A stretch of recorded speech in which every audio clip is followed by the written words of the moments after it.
Have you ever wanted to play Diablo, but with guns? Well, that's not far off of what the Ascent tries to bring you with its dystopian sci-fi future ruled by corporations, and weirdly it's one of the better modern attempts at this, in spite of a handful of blemishes that had the potential of holding it back. Now, while it lacks the loot variety of other games in the genre with only a couple dozen items for each slot, it is still able to capture that feeling of customization thanks to an easily upgradable weapon system, so you can choose your favorite and you have it keep up with you throughout the game. And thanks to this and the augmentation-based skill system, there's a lot of solutions to advancement, ranging from basic gunfire all the way up to summoning robots or dropping explosives on the enemies that are harassing you. Though the way you decide to play it will actually change how you interact with all of this, with mouse and keyboard having a more traditional feel, albeit with WASD controls rather than click to move, and controller-based systems having more of a twin-stick shooter feel. Both methods actually feel really good though, and for my playthrough I favored controller so I could sit back and relax, and it just felt a little more natural to me. Similarly, the enemy variety is, as expected, about on par with most initial entry action RPGs.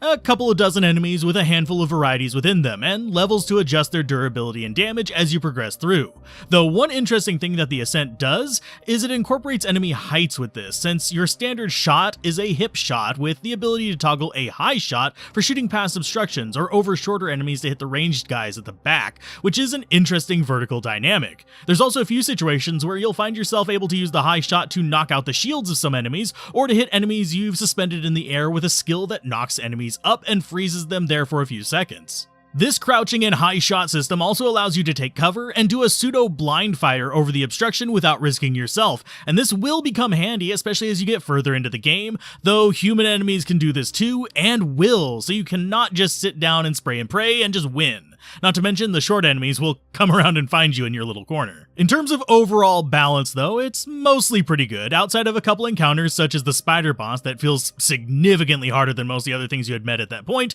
due to it lacking weaknesses you can exploit and being in an area that makes its patterns somewhat frustrating. Though these are the exception to the rule, and most of the encounters actually had a good balance of difficulty on normal. Admittedly, the only encounter I have serious gripes about after finishing the game was the final battle, which has a few weird quirks, such as it using the normal timer graphic in place of a large life bar, which honestly confused me on the first attempt, and I think the sheer volume of enemies on the final wave was a bit overtuned for the task at hand, but it is doable, just frustrating, and it would feel better if there was a self-heal other than the rather fragile area of effect drone summon that we have. That aside, the gameplay was fun, and sure it had a few bugs, but they were about the same rate as you'd find in games of similar resources. Probably the closest one I can compare it to is Hellpoint's bugginess, in that it's not prohibitive or keeping you from finishing the game, but you will see it crop up at least a time or two on any normal playthrough. And yes, there is multiplayer available for this, somewhat similar to the multiplayer you find in games like Grim Dawn and such,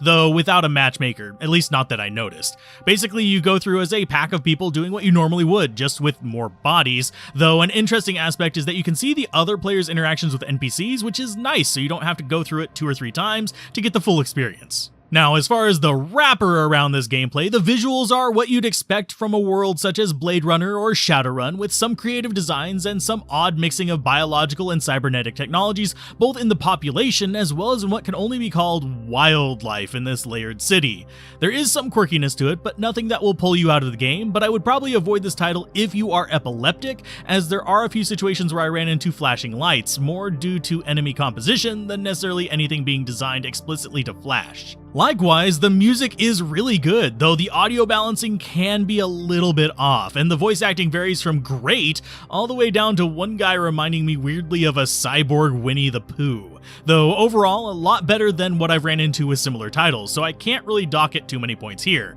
I just wish some more attention had been paid to keeping certain environmental effects in check and double check the volume of the music itself. There were also a few instances of environmental effects being on the voice channels, so it was hard to correct for those, while streaming at least, but at default audio levels you would not actually notice it. Now, story-wise is probably where I was the most disappointed. It's fairly standard fare whenever it comes to sci-fi corporation-ruled, wealthy crapping on their indentured servants down below, and mostly people just scraping by type of dystopian future. There are some weird, jarring bits of logic as well, as your character is treated as not really having much in the way of thoughts or ideas, with some segments feeling like you're not so much part of the story as much as you're just a tool for somebody else to tell the story, which is hard to avoid in this type of game, but it is usually a little better obscured. Now, the side quests are similar in that they just add just a little bit to the world, but mostly you are just an agent of someone else's story for them, rather than a driving force in it. Pretty much anyone with legs could plant those bacteria, or anyone with a gun could get those kills on the baddies, so you're mostly just learning about the backgrounds of the slightly more interesting people you're taking the job for, rather than about your character and their individual motivations. It's very much tabula rasa whenever you come to your personal character. Overall, though, I actually really enjoyed my time with it. It has its blemishes, it has its bugs, it has its issues, but if you get it on sale, it can most definitely be worth the while for a mix of twin-stick shooter and action RPG that will last you a solid 10 to 20 hours for a single playthrough, and if you want to do it with friends, it's good for that, or if you want to do multiple playthroughs to optimize your kind of go-through, it can be really good for speedrunning. Just be prepared for a few bugs, nothing terrible, but they're there, and I would love to see someone's take on this model of game and spin it into something a bit more story-driven, possibly in the Shadowrun universe, or even just a knockoff of Blade Runner. And as always, if you liked this review, be sure to check out the review of the game that defined the genre on screen now, and as always, a special thanks to the channel members, patrons, and Twitch subs that make this content possible.